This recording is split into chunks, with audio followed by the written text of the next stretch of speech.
banyak betina dan seekor pemburu iblis yang tidak terkalahkan, tapi kalah saing sama ayam hitam.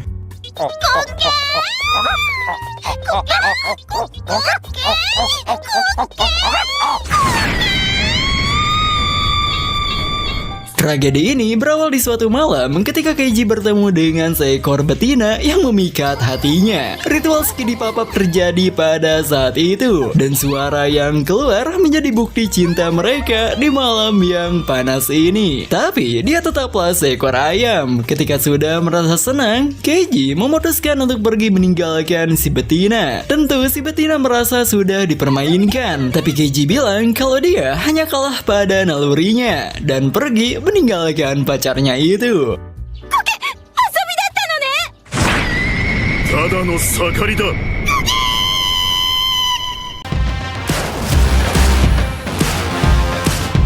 Masih belum diketahui alasan kenapa dia berkelana, tapi yang jelas dia bukanlah ayam biasa. Di saat ayam lain harusnya mengejar, Keiji justru memanfaatkan sebuah batu untuk membunuh seekor serangga dan buang air besar dengan penuh wibawa. Namun perjalanannya ini tidak akan semudah yang dia kira, karena begitu dia merasakan ketenangan, ada dua anak cewek yang mengganggunya. Bahkan mereka sampai menunjukkan ayam goreng tepat di hadapannya. Keiji jadi kena mental karena itu. Di saat itulah tiba-tiba ada dua cowok yang menangkap dia dan membawanya ke suatu tempat. Keiji takut dijadikan ayam goreng. Ditambah lagi si anak gendut terus melirik bokongnya dengan tatapan cabul. Jadi dia pun langsung kabur berusaha menyelamatkan bokongnya dari predator itu. Keiji berada di rumah seorang kakek yang mau menolongnya. Dia menganggap Keiji sebagai ayam peliharaan miliknya dan menyuruh dua bocah itu untuk segera pulang. Kekecewaan terlihat jelas di wajah mereka karena tidak jadi main dengan bool ayam. Di saat itulah terlihat ada seorang pegawai yang stres akibat tekanan dari bosnya.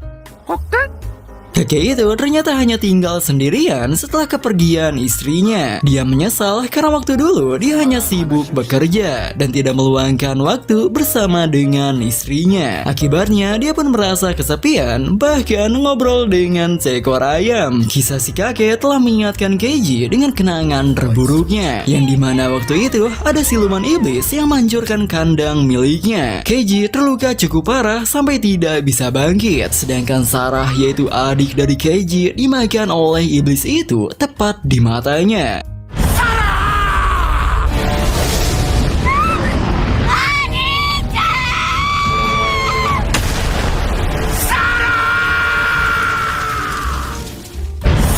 Kembali ke masa sekarang, di saat Keiji habis makan, tiba-tiba terjadi kekacauan pada kota ini. Puluhan rumah seketika rata dengan tanah, dan orang-orang mulai berlarian menyelamatkan diri dari sosok iblis. Tapi di tengah kekacauan itu, si ayam justru berdiri tanpa sedikit pun rasa takut, dan tatapan tajamnya seolah-olah mengatakan bahwa ini adalah saat dia untuk bersinar. Lalu ketika iblis hendak menyerang seorang anak kecil, Keiji mulai menunjukkan kemampuannya yang sangat di luar nalar bagi seekor ayam.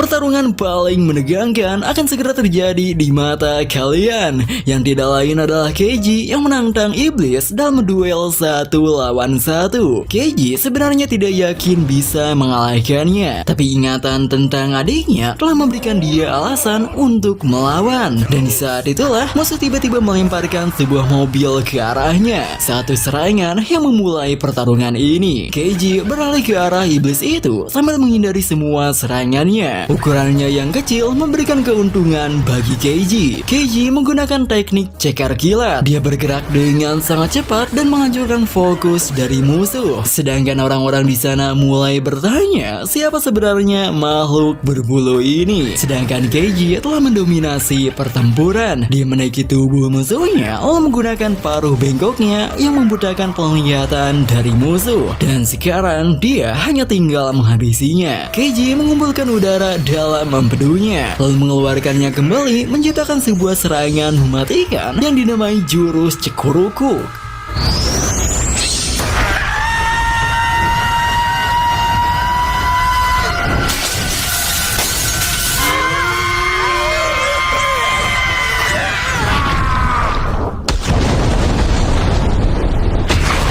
Sang iblis kini telah tumbang dan 3 orang di samping hanya terdiam akan kehebatan ayam jago ini. Sebelum akhirnya tersadar tentang jurus cekurukuk yang ternyata adalah level tertinggi dari fenomena resonansi. Tapi yang membedakan, si ayam justru menjadikan hal itu sebagai senjata untuk mengalahkan iblis sebesar ini. Oh, 鶏は一体 Lalu sebuah kelas balik menunjukkan momen di saat iblis memakan adiknya. Karena tubuhnya terluka, Keiji hanya bisa berteriak melihat kematian sang adik. Amandal Keiji seketika retak karena itu dan memberinya sebuah kekuatan hebat yang akan dikenal sebagai jurus Cekurukuk. Meskipun Keiji tidak bisa mengalahkannya, tapi dia mengingat adanya sebuah tanda pada leher iblis tersebut. Namun setelah memeriksa iblis ini, ternyata dia bukanlah target utamanya. Dengan kata lain, dia masih harus mengalahkan iblis lain sampai dendamnya berhasil dibalaskan. Tapi sebelum itu, ayam ini malah gotong royong dengan para warga, mengorbankan nyawa, pergi tanpa mengharapkan imbalan, dan membereskan kekacauan yang telah dia buat. Begitulah cara Keiji menjalani hidupnya. Dan sekarang dia memutuskan untuk kembali ke rumah sang pacar karena meninggalkan betina yang menangis itu bukanlah gayanya. Keputusan hebat dari seekor ayam, dan terjadilah tragedi NTR yang sangat membagongkan. 女を泣かせたまま去るのは俺の主義じゃねえ。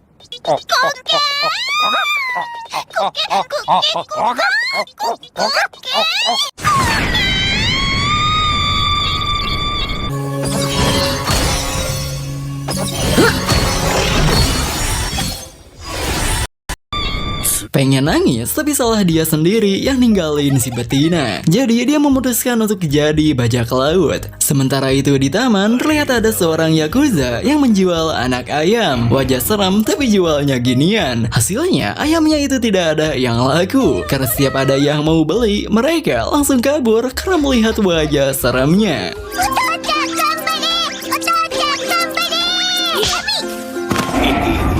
Kawaii daro.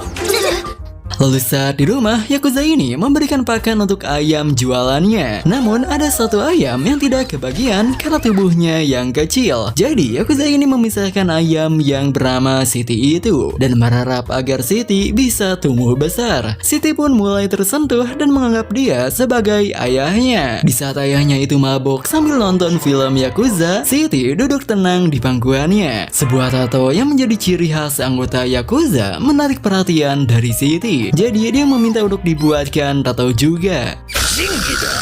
Di saat itulah terlihat adanya sebuah tanda aneh di leher Om Yakuza. Hingga di keesokan harinya, pria yang bernama Yasuo itu tiba-tiba pulang dengan kondisi yang mengkhawatirkan. Ternyata Yasuo ini punya hutang kepada Yakuza dan dipukuli karena tidak sanggup bayar. Sebenarnya dia sudah berusaha dengan cara menjual anak ayam, tapi tidak ada yang laku. Mengetahui hal itu, temannya mengajak Yasuo untuk memulai sebuah bisnis. Jadi dia bisa membayar hutangnya. Yasuo pun mulai menangis karena tidak menyangka kalau masih ada orang yang peduli dengannya. Sebelum akhirnya tersadar kalau dia itu cuma dimanfaatkan. Penagih hutang mulai datang ke tempat Yasuo dengan tagihan yang semakin banyak. Yasuo jadi teringat dengan momen masa kecilnya. Waktu itu dia ternyata adalah anak baik dan polos, namun ditelantarkan oleh ibunya yang merupakan seorang londe. Amarah Yasuo semakin memuncak dan tanda aneh kemarin mulai membesar, merubah Yasuo menjadi seorang iblis. Di sisi lain, si ayam sedang ngeliatin bulu babi di restoran, tapi wajah jeleknya malah jadi penampakan bagi para bocah. Di saat itulah Yasuo yang telah menjadi iblis mulai mengamuk dan menghancurkan sisi kota. Meskipun Siti sudah berusaha menghentikan ayahnya, tapi itu sama sekali tidak berguna karena dia sudah dikendalikan. Keiji datang dengan aura unlimitednya. Dilihat dari ukurannya, sepertinya musuh kali ini akan jauh lebih kuat jika dibanding dengan sebelumnya. Karena itulah di saat musuh fokus menyerang, Keiji segera berpindah ke titik butanya dan mengakhiri pertarungan ini dengan jurus Cekurukuk. Kepala iblis pecah akibat kuatnya serangan dari si ayam. Sedangkan Siti mulai menangis karena sekarang dia tidak akan bisa melihat wajah imut ayahnya. Tapi tanpa disangka, meskipun sudah terkena serangan, Yasuo ternyata masih hidup. Hal ini mungkin terjadi karena lubuk hatinya tidak dikuasai oleh iblis. Yang dengan kata lain, meskipun dia adalah seorang Yakuza yang jelek, tapi dia merawat ayam itu dengan tulus, bukan hanya karena uang. Dan perbuatan dari si MC telah memikat hati ayam kecil ini. Tapi dia ditolak dengan cepat karena Keiji bukanlah seorang predator. Jadi Siti memutuskan untuk kembali kepada ayahnya. Tapi sang ayah justru menyuruh Siti untuk jangan mencemaskannya dan hidup dengan bebas menjadi apapun yang dia mau. Kenangan indah saat bersama dengan sang ayah seketika muncul dalam pikirannya. Dan dengan berat hati, Siti memilih untuk mengejar ayam jantan yang dia suka.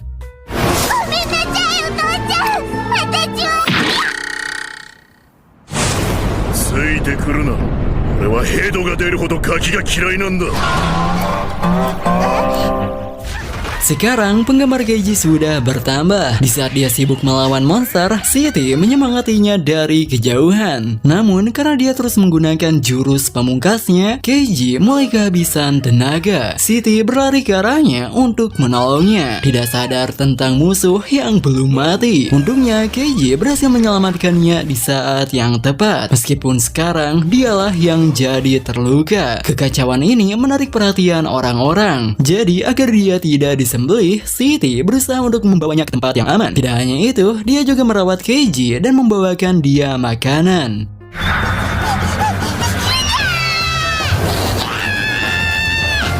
Keiji terbangun melihat si ayam kecil yang sudah kelelahan. Tersadar kalau dia berutang budi kepada ayam itu. Jadi Keiji mengizinkan dia untuk mengikutinya. Namun begitu keluar, dia dikejutkan dengan seekor ayam yang ingin membunuhnya. Elizabeth, mantan pacar Keiji.